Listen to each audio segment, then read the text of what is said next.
आज सभी गोपियां जो है इंतजार करिए इधर भगवान कन्हैया जैसे गोपियों के यहाँ गए और जैसे ही प्रवेश किया भगवान ने क्या किया। आज वही बात नीचे श्री रामा के ऊपर मनसुकाओं के ऊपर कन्हैया और चढ़ गए ऊपर।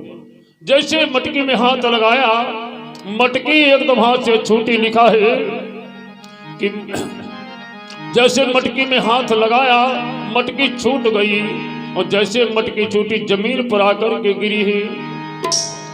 आवाज ही गोपियों ने दौड़ करके कन्हैया को पकड़ लिया। सभी गाल वाले तो भाग गए लेकिन आज कन्हैया पकड़ गई। अब गोपियां पकड़ करके कन्हैया को लेकर के गई मैया यशोदा के पास में और बोली माँ पैसे तो तुम नहीं मानती लेकिन आज देखो मैं रंगे हाथों इन्हें पकड़ करके लेकर के आई हूँ। यानी मुख पर भी मक्खन लगा हुआ है और भगवान कन्हैया के हाथ भी मक्खन से लगी हुई है। मैया यशोदा ने कहा लाला तुम तो कहते थे मैं चोरी नहीं करता हूँ, आज ये क्या ही। भगवान कन्हैया कहने लगे मैया ये गोपियां हमको अपने घरों में बुलाती हैं और कहती हैं लाला हमारे मक्खन में चेटिया हो गई, चेटिया निकाल दो मैं तुम्हें माखन खिलाऊंगी। अरे मैया मैं चेटी निकाल रहा था मक्खन से, इतने में एक चेटी गाल पर चढ़ गई, मैंने हाथ लगाया मुंह में मक्खन लग गया। मैया यशोदा ने कहा कन्हैया आज तुम्हारी वकालत नहीं चलेगी। क्यों कि बोली बस बातें करना तो तू सीख पेट से आया है वो।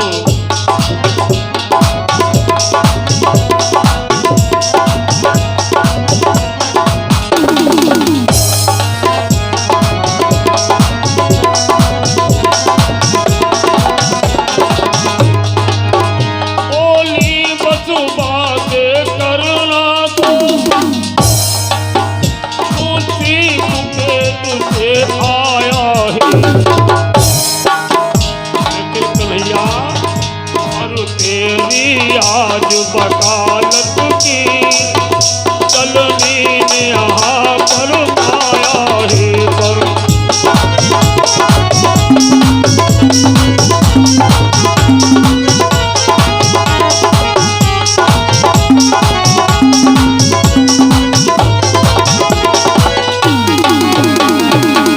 मैया यशोदा ने कहा शाम आज मैं तेरी एक बात नहीं मानूंगी। अब मैया यशोदा एक छड़ी लेकर के कन्हैया को मारने लगी।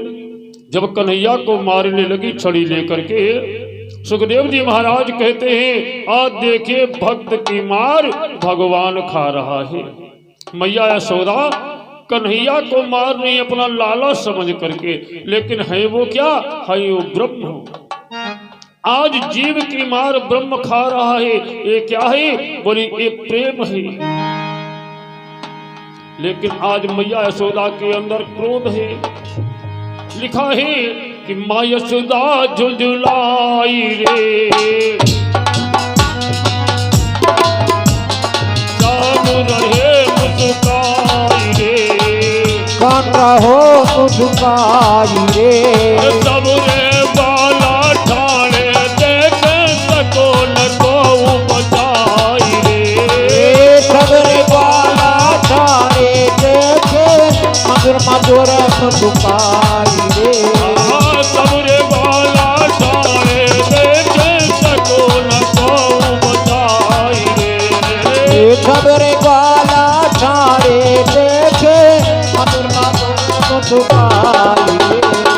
आज मैया यशोदा मार रही है कन्हैया को और रस्सी लेकर के कन्हैया को बांधने लगी है। यहाँ तक जो ही गांठ लगाना चाहती रस्सी 2 अंगुल छोटी हो जाती है। अरे बहुत सी रस्सियां लगा दी मैया ने। लिखा है कि पहली दूसरी तीसरी चौथी का विधुना की लिखी।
रस्सियां लगा दी मैया यशोदा ने, लेकिन जानते हो आज मैया के अंदर क्रोध है, क्रोध में कन्हैया को बांध रही है। और भगवान क्रोध से बंधने वाले नहीं हैं, भगवान प्रेम से बंधने वाले हैं। 2 अंगुल रस्सी छोटी हो जाती है जो रस्सी लाती है। तो सुखदेव जी से महाराज परीक्षित ने पूछा कि भाई 2 अंगुल रस्सी ही क्यों छोटी होती है, और 4 अंगुल छोटी हो जाती, 8 हो जाती, लेकिन 2 अंगुल रस्सी क्यों छोटी होती है। तो सुखदेव जी कहने लगे राजन परीक्षित, जीव और ब्रह्म में बस इतना ही अंतर है, जीव और ब्रह्म में बहुत बड़ा अंतर नहीं है, केवल इतना ही अंतर है, इसीलिए 2 अंगुल रस्सी छोटी हो जाती है। आज मैया यशोदा हताश होकर के कन्हैया की मैया को पकड़ करके बैठ गई, और जब बैठ गई तो भगवान कन्हैया ने 2 अंगुल रस्सी छोटी होती थी वो 2 अंगुल बढ़ा दी। धन्य है प्रभु, 2 अंगुल रस्सी जैसे बढ़ाई, एक गौ की आवाज क्यों, सही करो माइक। जैसे ही रस्सी 2 अंगुल बढ़ी, आज उसी समय मैया यशोदा ने गांठ मार दी रस्सी में और कन्हैया को उखड़ से बांध दिया। अब जो गोपियां गई थी लेकर के कन्हैया को बोली, अब लाला देखेगी कैसे आओगी। भगवान कन्हैया बोले क्यों, बोले अब तो तुम बंध गए हो ना। क्या आप गोपियां बोली कि कैसे बांधे हो, अब तो अयो रे समरिया, कैसे बांधे हो अब तो अयो रे कन्हैया,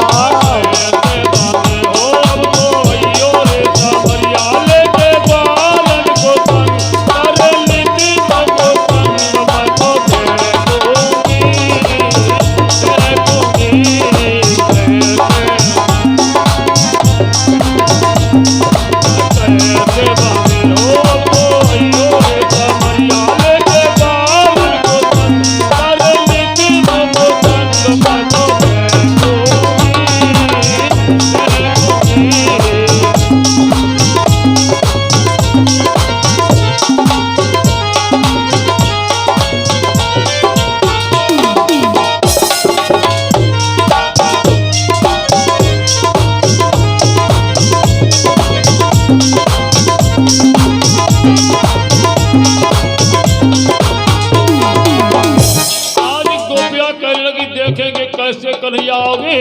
तो कन्हैया कहने लगे क्या रोज बंधा रहूंगा, अरे मैया ने आज बांध दिया है कल छोड़ देंगे। इधर गोपियों ने कहा, उधर ग्वाल वालों ने क्या कहा। आज जो ग्वाल वाले नित्य अपने साथ में माखन मिश्री का कलेऊ करते थे, आज वही ग्वाल वाले जो है सफाई देने लगे, गवाही देने लगे। बोले मैया, यशोदा कहने लगी हाँ ग्वाल वालो, बोले आज नहीं, ये उस दिन भी पकड़े गए थे, लेकिन उस दिन एक गोपी को धोखा देकर के चले आए। तो भगवान कन्हैया कहने लगे ग्वाल वालो आज तुम गवाही दे रहे हो। तो मनसुखा कहने लगा लाला, जो विटामिन वाला मक्खन होता है ऊपर का वो तो तुम ही खाते थे ना, इसलिए आज ग्वाल वाले बोले मैया कि मैया तेरो